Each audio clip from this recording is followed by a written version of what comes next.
Ahora sí. Hermanos, vamos a tener abiertas nuestras Biblias en Santiago capítulo 4, versículo 13 al 17, el cual hemos leído hace un momento. El título de hoy es No tenés mucho tiempo, vamos a decirlo en argentino. No tienes mucho tiempo o no tenés mucho tiempo. Muchos de nosotros van a decir, sí, ya sé. ¿En serio?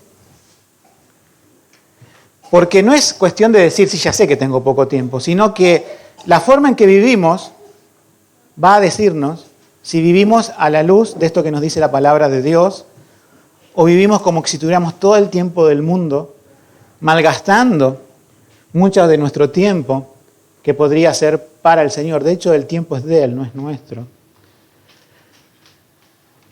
Entonces la respuesta a veces automática en nuestra cabeza es sí, yo sé que hay poco tiempo, la palabra lo dice, pero que la palabra del Señor esta mañana nos hable de esta urgencia. Que el Espíritu Santo nos convenza del pecado, porque es un pecado pensar que tenemos tiempo para nosotros y podemos malgastarlo, para decir que nos convenza de que es urgente. La obra del Señor es urgente, la evangelización es urgente, la santificación es urgente. Estamos en guerra contra el pecado, contra el mundo, contra Satanás. No estamos civiles en un crucero que dura toda la vida como si no tuviéramos esa urgencia. Los versículos que hemos hablado, pero hay un versículo en especial, que es el 14, que ahora vamos a ver, es el que nos habla de esta urgencia. Como ven, Santiago parece que va saltando de un tema a otro, como quien hace zapping en un televisor, ¿no? Pero en realidad, si bien son temas, parece diferentes, pero están conectados. Quizás este sea un tema preámbulo del domingo que viene, que no voy a dar yo el mensaje, pero que está ligado a lo que hemos visto en estos últimos domingos. Recuerden que la Biblia no está dividida originalmente en capítulos ni versículos, eso lo hizo el hombre para una razón de practicidad, pero es todo un mismo tema. Y Santiago se ve en su mente y en su preocupación como pastor, porque recuerdan que era pastor, tratar de cubrir todos los temas problemáticos que tenían quizás los oyentes que él había escuchado, aún esta carta seguramente para su misma iglesia, y no deja cabos sueltos, y habla casi de todos los temas. Y hoy vamos a hablar esto de hay poco tiempo. Cuando se lee estos versículos a veces pensamos que decir, bueno, tengo que hacer que Dios esté en mis planes porque estoy planeando muchas cosas, estoy diciendo el día de mañana haré esto y aquello, entonces el pensamiento que nos viene diciendo, bueno, tengo que incluir a Dios en mis planes y eso es un gran error. Nosotros no somos los que abarcamos los planes. Nosotros no tenemos que incluir a Dios en nuestros planes, tenemos que preguntarnos antes si nosotros estamos incluidos en sus planes, si estamos haciendo las cosas y viviendo una vida como es el plan de Dios para todos aquellos que salvó, todos aquellos que compró al precio de la sangre de su Hijo, si realmente estamos viviendo de acuerdo al plan de Dios y no si el Dios del universo que lo llena todo está en mis pequeños planes incluidos.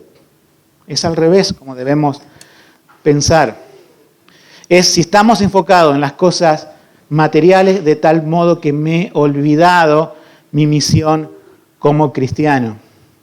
O si estoy perdiendo tiempo en muchas otras cosas que nada tienen que ver con el valor de las cosas eternas, con las cosas que allá en el cielo no tendrán valor.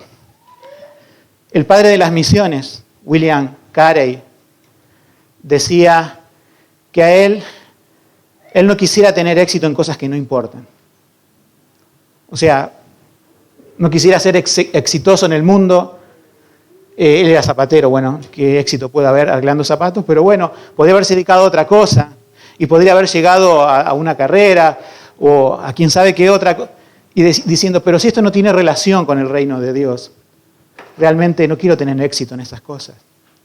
Él dio su vida para el servicio de las misiones, pero no todos nosotros vamos a tener esto, de ser misioneros, pero en todos los casos, cada uno de nosotros está en el plan de Dios para evangelizar. somos parte de su iglesia y somos parte de su iglesia local también, cuánto más la urgencia de vivir para las cosas del Señor y no que las cosas del Señor, como en muchos religiosos de este mundo, son un accesorio en su vida, quieren incluir a Dios en sus planes cuando el plan mayor es el de Dios y nosotros tenemos que estar incluidos en él. Vamos a ver 3 puntos del mensaje de hoy. Primero vamos a ver, y no vamos a ver los versículos en orden, vamos a empezar por el 14, la segunda parte. Primero vamos a ver la brevedad de la vida. Segundo vamos a ver cuáles son tus planes principales. Es una pregunta que Dios nos hace esta mañana. ¿Cuáles son tus planes principales?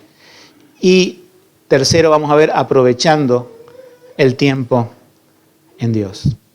Entonces vamos a comenzar con el primer punto y vamos a leer de nuevo el 14. Entero, pero vamos a hacer énfasis en la segunda parte. Dice así, la palabra del Señor. Cuando no sabéis, cuando no saben lo que será mañana, porque ¿qué es vuestra vida? Esta es la pregunta. ¿Qué es vuestra vida? Ciertamente es un vapor que aparece por un poco de tiempo y luego se desvanece. Otras versiones dicen neblina. Y desde el año 1602 de la Reina Valera hasta nuestros días van alternando vapor, neblina, vapor. Yo creo que vas más por el lado de vapor, la neblina a veces puede durar toda una mañana, la gente del campo sabe esto, ¿no? Muy de temprano hasta que sale el sol y disipa la neblina, pero a veces no sale el sol y dura mucho. Yo creo que es algo más efímero, es algo más fugaz, es algo, y tengan en cuenta esta ilustración. Empiezo con una ilustración para que podamos ponernos en sintonía con lo que dice Santiago, que vuestra vida es como un vapor que dura muy poco tiempo. Todos aquí de alguna forma hemos cocinado, quizás otros no, pero hemos visto cómo ponemos una tapa a esas ollas o a esos sartenes, ¿no es cierto? Que cocinamos con la tapa puesta, ¿verdad? Y cuando levantamos la tapa, ¿qué pasa? Sale una bocanada de vapor. Bueno, ustedes sabrán que si se nos está quemando la comida y destapamos, el olor que sale no es muy lindo. Lo que haríamos es apagar el fuego, tapar de nuevo, prender el extractor o abrir las ventanas para que se vaya ese olor horrible, porque la comida se nos quemó, porque salió un olor feo, un vapor, ¿sí? Pero que era muy perjudicial si vendría alguien de visita y ¿qué pasó acá? Pero qué diferente cuando destapamos una olla, destapamos un sartén y hay un rico olor a comida. Pero igual, el vapor dura lo mismo, se va. Tanto como el que olió mal, como el que olió bien. Y podría ser algo que sea inodoro. Le digo la palabra inodoro porque la palabra inoloro no existe en el diccionario, ¿sí? Es inodoro. ¿Existirá algo que no tenga olor? Sí, cuando hervís agua. Cuando pones el agua para los fideos y hervís, abrís, se está hirviendo y sale un vapor, pero no tiene olor a nada. Es totalmente neutro. No sabés que va a cocinar ahí oliendo simplemente agua. Bueno, yo quiero que piensen en su vida en ese término, en ese vapor. ¿Cuánto duró desde que destapaste la olla hasta que la cerraste? El tema es, los 3 duraron iguales, ¿sí? El que olía mal duró igual que el que olía bien y el que no olía nada. Hermanos, sabemos por la palabra de Dios que en 2 Corintios 2:16 nos dice que el mundo, los que se pierden, son olor de muerte para muerte. Son esas ollas que vos destapás y dices, es mejor que se vaya de este mundo porque está apestando realmente este mundo. Muchas personas parten de este mundo y los demás aplauden, ¿sí? O que no sea así, pero igual el que no tiene a Cristo, su vida fue en el hedor del pecado. Su vida fue en la inmundicia. Aunque podría ser moralmente correcto por fuera, su corazón estaba podrido. La Biblia nos dice en Isaías, desde la planta del pie hasta la punta de la cabeza, todo es como una lepra. Entonces esas personas son un vapor, sí. Cuando lo destapaste, olieron mal, se cerró y se terminó su vida. Hay otros que son los cristianos. ¿Y cómo debemos oler? Duramos lo mismo que los demás. No tenemos la vida comprada, podemos decir que Dios te tenga que asegurar que vos tenés que vivir más de 80 años porque sos cristiano. También la brevedad de la vida se manifiesta en los cristianos. Se manifiesta en todas las áreas de la vida. Somos todos ese vapor. Pero como cristianos podemos ser alguien que huele bien, alguien que ha dejado una marca en este mundo, alguien que realmente su olor fue de vida para vida, como nos dice en Corintios. Pero también tristemente podemos ser como agua, inodoro, sin olor. Nada para el Señor, todo para nuestros asuntos. Pasamos y cuando la persona se la recuerda, no se la recuerda por cosas cristianas. Nadie puede levantar la mano a la congregación y decir, yo fui salvo por la predicación de fulano que partió de la presencia del Señor. ¿Ustedes creen que aquellos próceres que murieron sin Cristo y que hoy tienen una estatua en la plaza, en el centro, tiene su importancia en el infierno? No lo tiene. Para el impío no tiene importancia. Pero para el creyente, cuando estemos millones y millones de años por la eternidad en la presencia del Señor, ¿no diríamos por qué no hice las cosas mejor en la tierra? ¿Por qué no serví mejor a mi Señor? ¿Por qué estoy aquí con casi nada de recompensa, habiéndole dedicado mi vida a cosas que no tienen valor, que no tienen éxito y que no tienen importancia en la eternidad? Todos somos ese vapor. El tema es, ¿cómo vamos a dejar este mundo? ¿Cómo vamos a ir a la presencia de Dios? ¿Cómo vamos a ir al juicio de Cristo que va a ser galardonador, pero vamos a ir con los bolsillos vacíos? Había un himno antiguo, yo no sé si algunos de ustedes lo han cantado, en los primeros años de iglesia, quizás algún día tendríamos que incluirlo. Decía un himno, he de ir sin ningún fruto, he de presentarme a Cristo así con el tiempo malgastado. Yo lo cantaba de muy niño a eso y me pegaba en el corazón. Me pegaba en el corazón. Y los que están jóvenes aquí, jóvenes, adolescentes, no digan tengo mucho tiempo.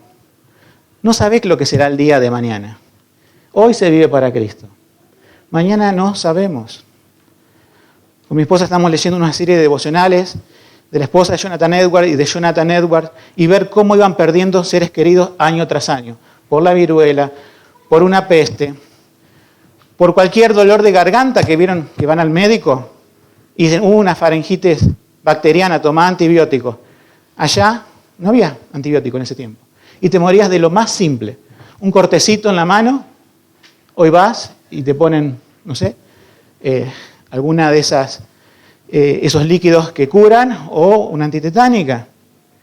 La gente vivía con la urgencia del Evangelio. Los puritanos vivían la urgencia del Evangelio porque la muerte estaba siempre cerca. Y Jonathan le decía a sus hijos, Jonathan Edwards, a un niño de 8 años, le decía, mirá, tu compañerito murió ayer.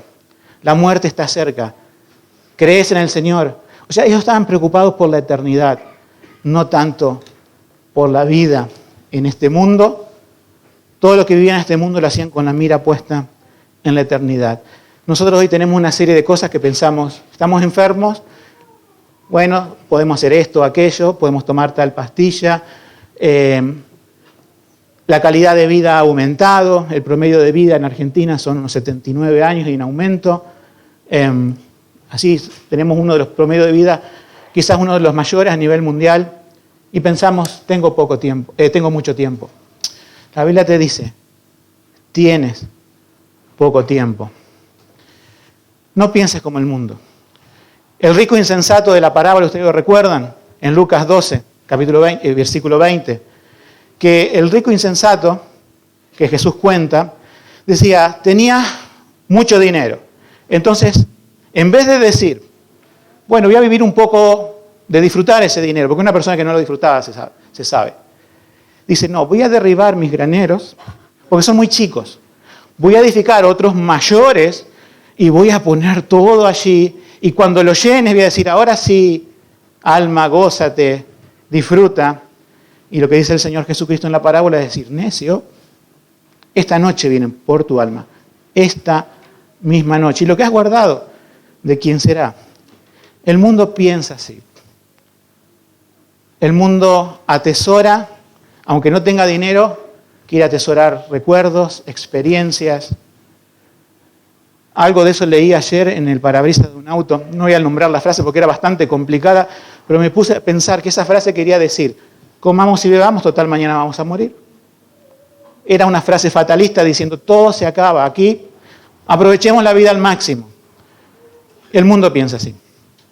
Nosotros tenemos el conocimiento de la eternidad, hermanos. Y lo único que nos podemos llevar a la eternidad son aquellas cosas que hemos hecho para la eternidad. Todo lo demás no se recordará en los siglos de los siglos. No quiero decir que con esto dejen de trabajar, sean irresponsables, dejen sus ocupaciones y sean como los tesalonicenses que decían, bueno, el Señor viene pronto, no trabajo nada y vamos de casa en casa a orar, a leer la Biblia. Y Pablo le dice, no, si no querés trabajar, tampoco vas a comer. No digo de caer en ese extremo, pero tampoco en el otro extremo que es tan peligroso, de vivir una vida sin planear cosas para la eternidad. Tenemos que ocuparnos de nuestro trabajo, tenemos que ocuparnos de la crianza de nuestros hijos, tenemos que ocuparnos de nuestro hogar, pero nuestro corazón no tiene que estar ni en nuestro trabajo, ni en los quehaceres, sino que tiene que estar en lo eterno. Aún en la crianza de nuestros hijos. Cuando estudiemos eso, ustedes lo van a ver. El mayor engaño del diablo es susurrar a oídos de la iglesia, tenés tiempo. Tenés tiempo. Si creyéramos que hay poco tiempo, ¿por qué no nos ponemos en orden? En todas las áreas de nuestra vida, en la vida de santidad específicamente. ¿Cuántas personas dicen, no, yo sé que estoy mal, pero ya me voy a poner bien? Ah, pensás que tenés mucho tiempo. ¿No pensás que el Señor puede venir esa misma noche y pedir tu alma? Y vas a ir a la presencia del Señor diciendo, tenía buenos planes para mi vida espiritual, Señor, pero eran para más adelante, no eran para hoy. Nosotros tenemos que pensar con la urgencia.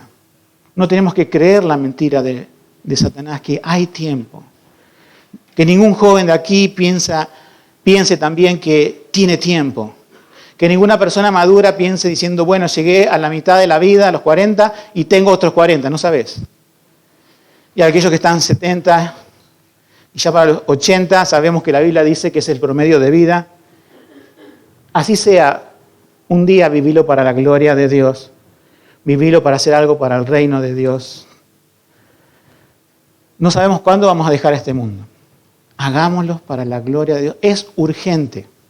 Tiene que estar sonando una sirena, como esas de los bomberos, de policía o de las alarmas que son ensordecedoras, diciendo, tenemos poco tiempo. No podemos darnos el lujo de malgastar nuestro tiempo. El diablo nos dice, tenés tiempo, y por eso muchos no se santifican, por eso muchos no tienen tiempo para servir al Señor. Señor, deja que ordene mi vida en todo esto, y después, cuando ordene todo, Señor, voy a hacer algo para tu reino. No tenemos tiempo. Y tenemos que prepararnos para rendir cuenta delante del trono de Cristo. Les pongo una segunda ilustración. Yo creo que a veces las ilustraciones no son para desviar el mensaje, sino que es para acentuar. El versículo que estamos acentuando es nuestra vida, que es un vapor. Cuando son los niños pequeños a veces decimos, ¿no es cierto? Pobrecito, tienes, no sé, más de 5, hasta los 12, la primaria, después se va a concentrar en las cosas del Señor, deja que vaya a los cumpleaños, de cumpleaños en cumpleaños, que no quiere decir que estén mal los cumpleaños, pero déjalo que se busque amiguitos y que después piense en las cosas del Señor. Va a llegar a la adolescencia y no le va a interesar las cosas del Señor. Cuando llega la adolescencia empieza la secundaria, empiezan los exámenes, los trimestrales y todas las cosas que los estudiantes de secundaria saben, ¿sí? Y van a ver a los compañeros del mundo malgastando su tiempo en fiestas y demás, y los cumpleaños de 15 y todo lo que ya sabemos que hay. Y decimos, bueno, pero a lo mejor cuando termine la secundaria va a buscar al Señor. Si sigue una carrera, después van a vivir para la carrera y la carrera va a ser lo prioritario. O si no siguen una carrera y un trabajo, vienen las responsabilidades laborales y a veces los trabajos te esclavizan. y decimos, bueno, cuando me ordene un poco voy a tener tiempo para el Señor, pero el tiempo pasa. Pasaron los estudios, pasó la niñez, la adolescencia, viene el trabajo, viene el matrimonio, vienen los hijos. Y si no tenía tiempo con el trabajo, era menos con los hijos. Y así pasamos. No hay tiempo, no hay tiempo, no hay tiempo.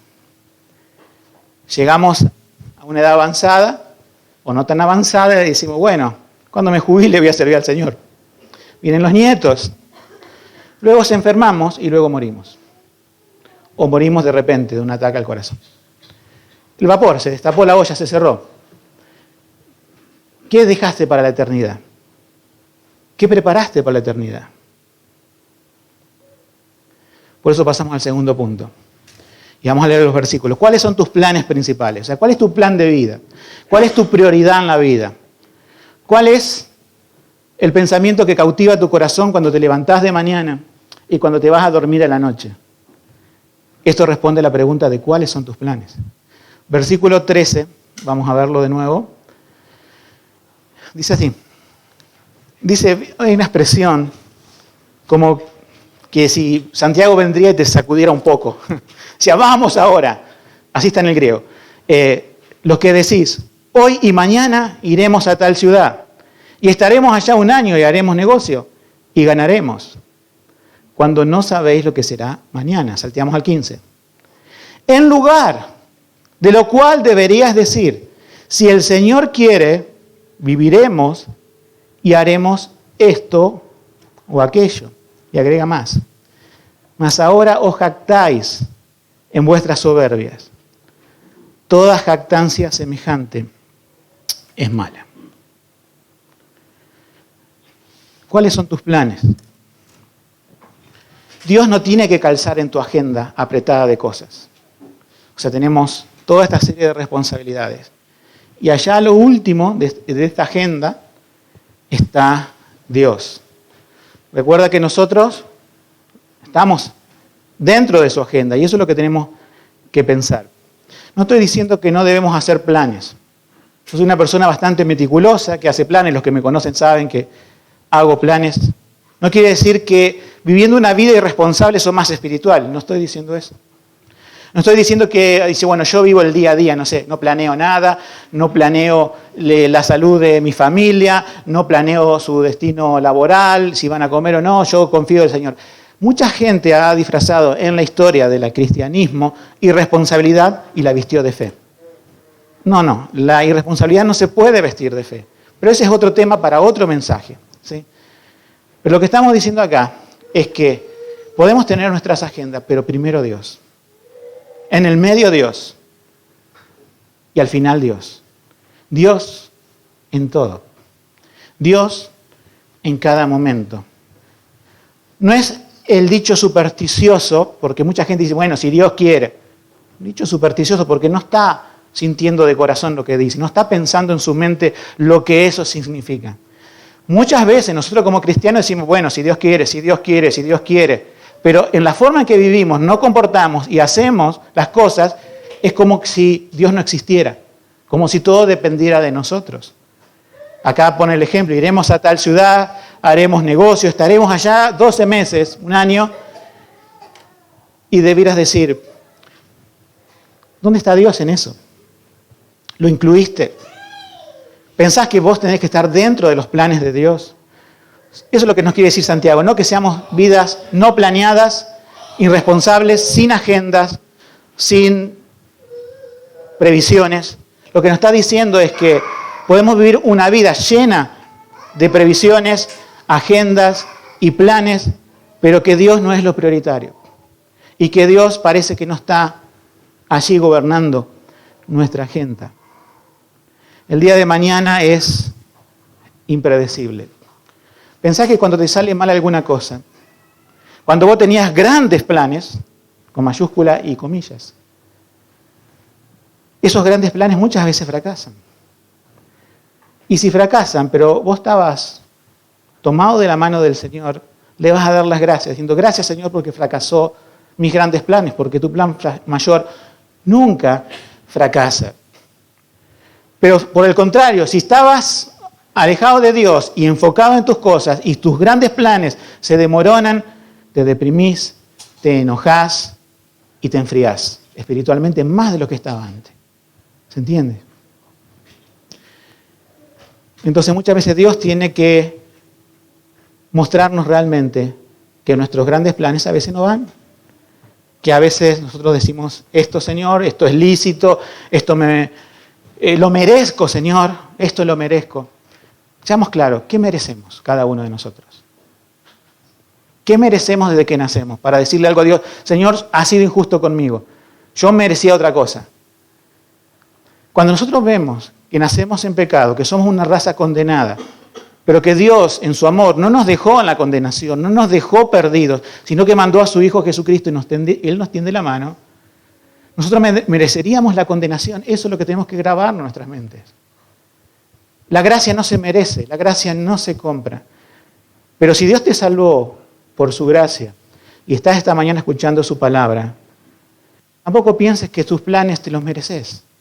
No mereces tu vida, no mereces ir al cielo, pero Dios lo dispuso así por gracia. Y cuando tus planes no se den, recordá, la gracia es la que se te va a sostener. La gracia de Dios es la que te va a fortalecer, es la que va a sostener tus pasos.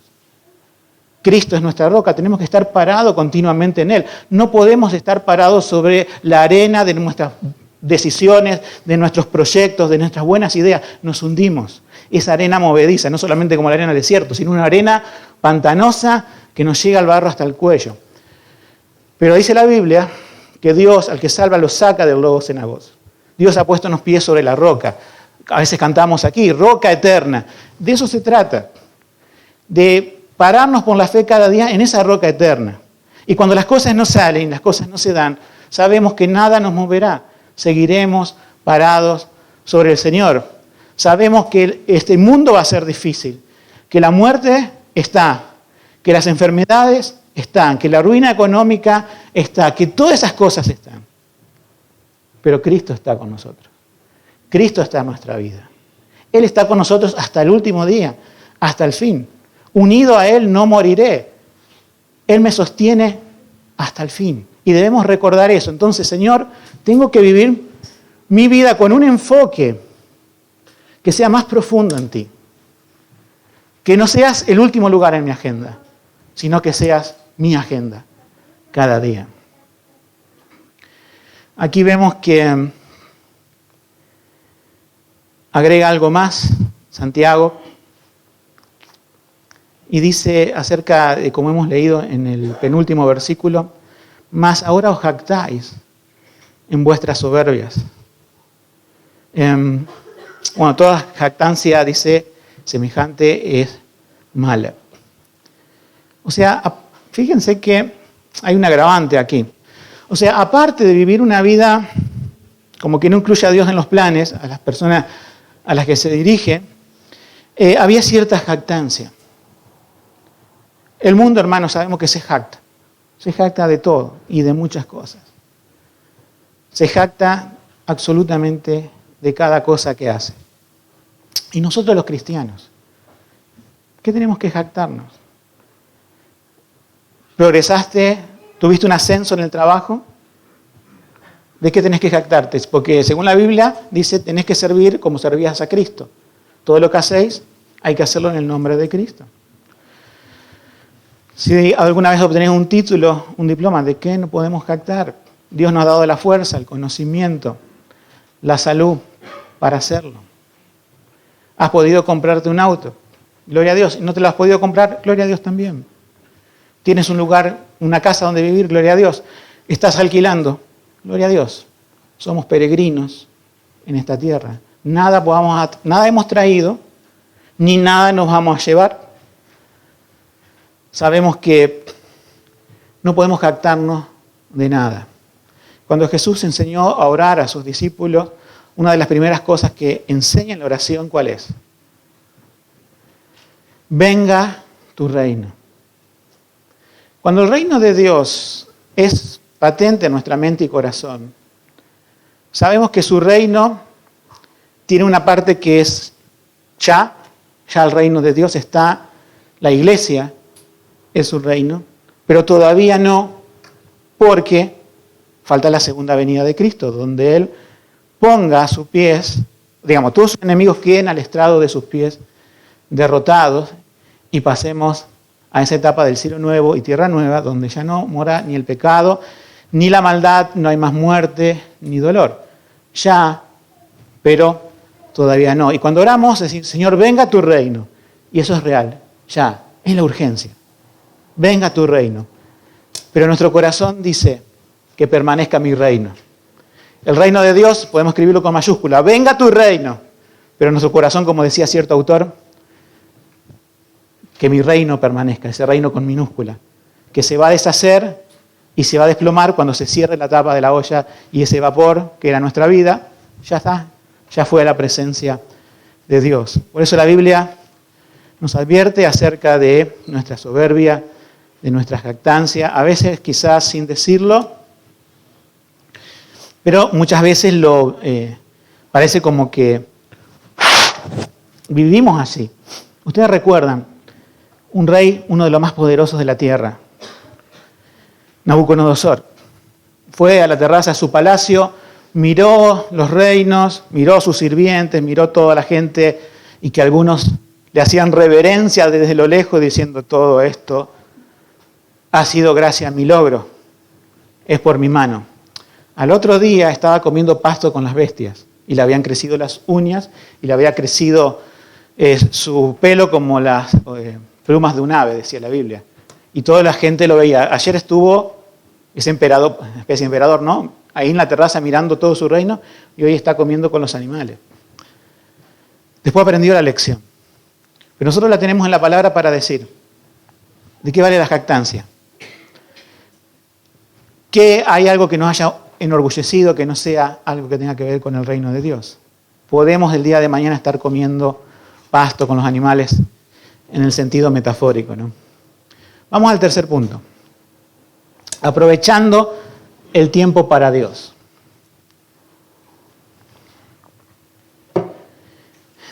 Otro ejemplo. De esto que voy a decir hay muchas películas, pero quiero que veas el versículo para que lo podamos atar lo que es el ejemplo, lo que es la ilustración al versículo. Versículo 17.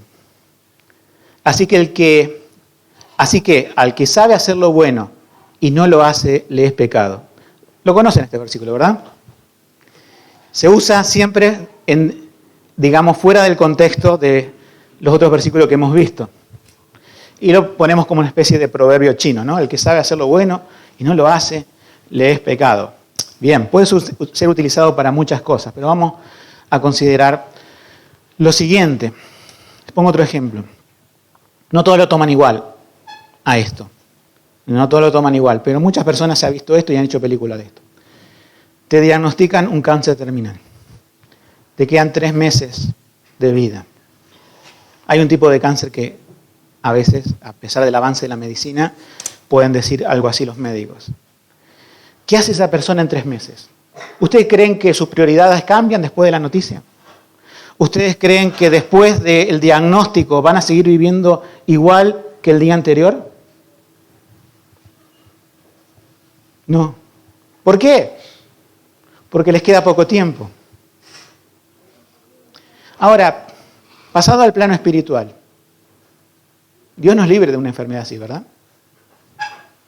Dios nos libre de una enfermedad así. Estará en su soberana voluntad si lo manda o no. Pero ¿no entendemos por la palabra que nos queda poco tiempo? ¿O tiene que pasar algo para que entendamos que nos queda poco tiempo? La fe está en creerle a Dios. La fe está en creerle a su palabra, que por medio de su siervo Santiago nos dice, mira, la vida es como un vapor. Nos remontamos varios siglos antes e Isaías nos dice, la vida es como una hierba que crece, saca su flor, sale el sol, se cae la flor, se marchita la hierba y murió. Las mismas palabras toma Pedro y repite las palabras de Isaías. No usa la metáfora del vapor, usa la metáfora de una hierba que se murió en el mismo día, en la flor, la flor se cayó el mismo día que nació. Pero la idea es la misma. La idea es exactamente la misma. Es decir, tenemos que creerle a Dios que tenemos poco tiempo. No hace falta que tengamos una enfermedad terminal para decir, ahora sí voy a hacer lo que antes no hice. ¿Pero qué tiene que ver esto? Nos preguntamos con, así que el que sabe hacer lo bueno y no lo hace, le es pecado. Vieron que sacando este versículo de su contexto no tiene el peso que le vamos a dar ahora. Bien. No estoy violentando la palabra de Dios, pero esto podría traducirse así también. No en una traducción de Biblia, sino en una traducción explicativa. Así que el que conoce el Evangelio y no vive conforme a él, es pecado. ¿Cómo es que sabemos hacer lo bueno? ¿Nacimos buenos? ¿Somos personas bondadosas? ¿O hemos conocido a aquel que era bueno y justo y que nosotros éramos malos y que Cristo, en su justicia en la cruz, nos justifica? Nos ha dado su Evangelio y podemos traducir también así. Así que el que conoce a Cristo y no vive conforme a Cristo, o sea, a Él, le es pecado. Quizás no pensamos esto acerca del versículo como que tenga que ver, digamos, con una visión más profunda de que es toda nuestra vida Dios y el Evangelio y Cristo. Sino que decimos, bueno, el que sabe hacer lo bueno y no lo hace, le es pecado. Nosotros ya sabemos lo que es bueno. Dios ha sido misericordioso con nosotros. Él ha sido benevolente con nosotros. Conocemos lo más bueno del mundo. Tenemos en nuestras manos el tesoro más preciado, es su Evangelio. Conocemos lo que es la eternidad por la fe, por la palabra de Dios. Conocemos lo que es esta vida efímera. Conocemos lo que es el mal del pecado. Conocemos lo que es la gracia en Cristo. Tenemos todo lo bueno, pero vivimos como si no tuviéramos esas cosas. Entonces este versículo se aplica. Vivimos como aquel que no conoce a Cristo muchas veces, como aquel que nunca le ha llegado el Evangelio. Y no hacemos las cosas del Evangelio y las cosas de Cristo, por lo tanto es pecado. La flojera espiritual es pecado. El procrastinar espiritualmente, de patear todo para adelante, esa palabra moderna que se usa, procrastinar, es pecado. El no santificarte hoy es pecado en sí mismo, y peor pecado cuando pensás que lo podés hacer mañana. No servir al Señor pudiendo servirlo, porque es pudiendo servirlo. Hoy podés tener muchas excusas, pero delante de Dios no las vas a tener. Él te va a mostrar exactamente en tu vida cómo usaste tu tiempo. Y esto no es una ilustración, pero pensemos. Vamos a partir de este mundo, ya sea el juicio final, ¿no es cierto? Morimos, tenemos que esperar la resurrección, pero ir a ese juicio final, ¿sí? O el Señor puede venir, es una segunda venida, somos transformados, pero igual vamos a ese juicio. Ese juicio escrutador, ¿sí? Ese juicio donde hemos estudiado en otra parte de la Biblia que sus ojos son como fuego y todo lo que sea oro, plata y piedras preciosas quedan. Y todo lo que es, ¿qué cosa? Heno, hojarasca, maderitas, se prende fuego, ¿sí? ¿Qué crees que va a quedar de tu obra si el Señor, pídele al Señor que te ayude en esta mañana a examinar tu corazón? Si hoy tenés que ir a la presencia del Señor, ¿qué va a quedar sobre su altar? Pensalo un poco.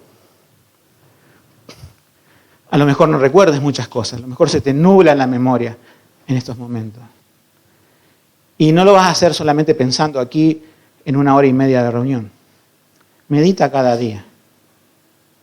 Algunos tienen que pararse en su vida y mirar hacia atrás y decir, yo toda mi vida la viví así, ahora conozco al Señor. Y parece que muchas cosas las sigo viviendo igual. Sigo corriendo detrás de las mismas cosas, sigo preocupado por las mismas cosas, y mi prioridad son las mismas cosas que mi vecino que no conoce al Señor y se ve al infierno. Y después yo le quiero ir a predicar el Evangelio a mi vecino. Mi vecino va a decir, pero ¿para qué quiero una vida diferente si vivimos más o menos igual? A veces preguntamos, ¿por qué nuestra evangelización no es efectiva? Porque nuestro corazón no está encendido por el Señor. Ustedes saben aquí, los del campo, que para sembrar, ¿qué tienen que hacer? agarrar una bolsa de semillas, tirarla de un avión e irse y dentro de 6 meses tienen la cosecha. No. Hay que arar, hay que desmalezar, primero arar, fertilizar, hacer un montón de cosas. Las cosas no crecen por sí solas. Y después de hacer muchos esfuerzos y muchos gastos, obtenemos el resultado de una cosecha. Los cristianos no creemos esto, pero creemos que podemos vivir una vida en nuestro propio reino con minúscula. Podemos decir, bueno, pero yo evangelicé y nadie me hizo caso. ¿Y por qué Dios tiene que bendecir tu evangelización si no viviste el evangelio? ¿Por qué Dios tiene que decir que un alma venga? Ah, claro, pero Señor, tú lo elegiste desde la fundación del mundo, creemos en tu soberanía, pero también creemos en la responsabilidad humana. Quizás Dios en su soberanía utilice a alguien con menos teología que vos, con menos conocimiento, y ni siquiera está en una iglesia bíblica como vos estás, y le predica a esa persona y esa persona se convierte, porque Dios determinó no solamente la salvación de las personas, sino los medios. Y Dios usa medios santos. Puede ser que por misericordia, a pesar del desastre que somos, le prediquemos a alguien y se convierte, porque la palabra de Dios es la que tiene el poder, no nosotros. Sí, puede pasar. Pero no pensemos que podemos cosechar sin sembrar, sin desmalezar, sin fumigar, sin hacer un montón de cosas. No podemos ser efectivos en la evangelización. El que sabe hacer lo bueno y no lo hace, él es pecado, si nuestra vida no está en las manos del Señor como tiene que estar. Gastaremos el tiempo, nuestra garganta, podemos inundar la ciudad de tratados, podemos compartir en redes sociales. Dios puede usar su palabra en su soberanía, yo lo creo, pero no tiene la obligación de bendecir tu predicación cuando no vivís lo que decís. Entonces, cuando estemos en la presencia del Señor, esas cosas van a valer, esas cosas se van a tener en cuenta. La serie de 12 capítulos que viste cada noche no va a estar en la presencia del Señor. ¿Cómo hiciste reír a otros y cuán simpático fuiste? No va a estar en la presencia del Señor.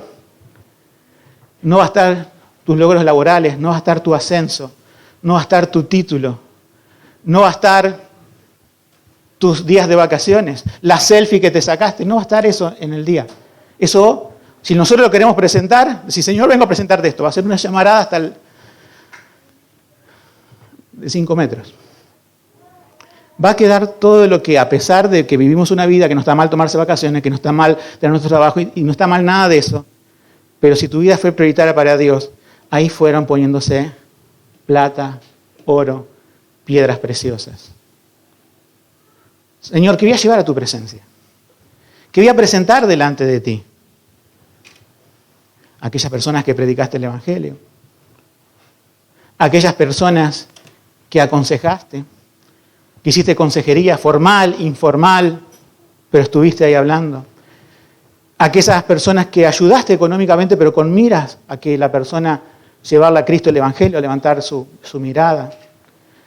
Aquellas cosas que hiciste para contribuir con el avance de tu iglesia local.